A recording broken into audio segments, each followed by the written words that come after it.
Today, Gotta let it talk a while.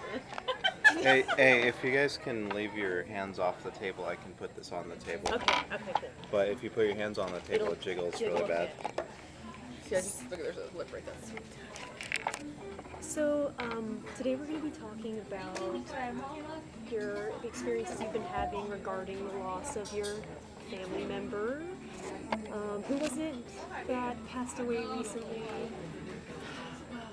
My husband died. Okay, husband died. Okay. And how recently did that happen? It was just a couple months ago. Okay. Since that's happened, what kind of can you describe some of the emotions that you've been going through? A lot of grief and pain and being scared mostly. You just don't know where you're gonna go next. So it's kind of hard, How are you gonna pay the bills, the mortgage, car payments, take care of the kids. So financially, you were kind of left with nothing. Yeah. And is there a lot of pressure surrounding? Is there anybody that can help you with financial issues? Well, my family lives kind of far away and they aren't in the best position to help me. So it's kind of like, do I sell the house or, there's things I could do to become more financially stable, but you don't want to give up the home that you created with your husband of 20 years. So 20 years, wow. Yeah.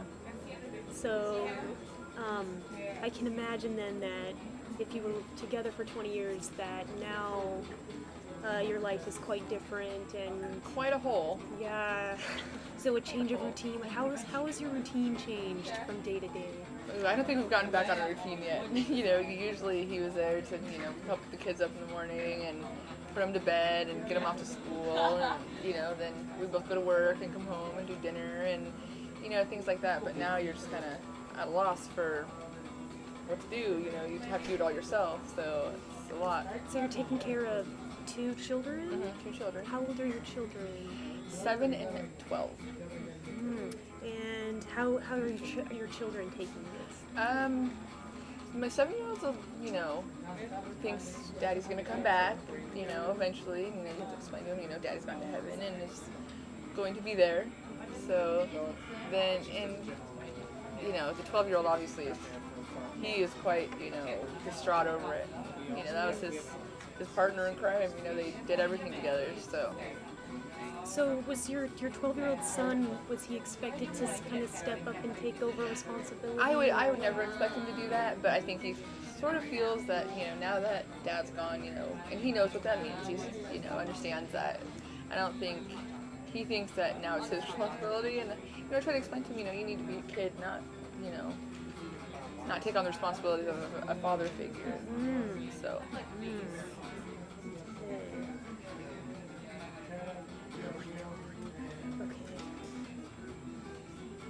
That's 3 minutes into it. Oh, jeez. Okay. Okay, we don't have to do it very long. Yeah, we're gonna do it for like 10 probably, That's because fine. 30 is Or insane. 5 even. Yeah, no, we'll do that. Good. I have to ask.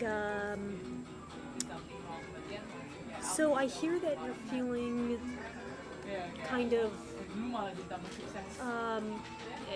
Would I be on track to say that you feel kind of abandoned in a sense by the whole situation? Not necessarily intentionally, but I understand that it was an accident and that it was never meant to happen. But at the same time, you feel like who's gonna be that person? And that is feeling abandoned. So I don't know. It's one of those situations where there's nothing you can do about it, but you still feel like it's, should have been different. So ideally, what would have happened had he stayed alive? Would you just have? We had a really great relationship. Every marriage has holes and, mistakes are made and things like that, but we usually got through it all. We did marriage counseling for a while, we got through that, and, all the situations we were needed, we, got through, or whatever situations we were put in, we got through. That's good. I think I'm done. That's really good.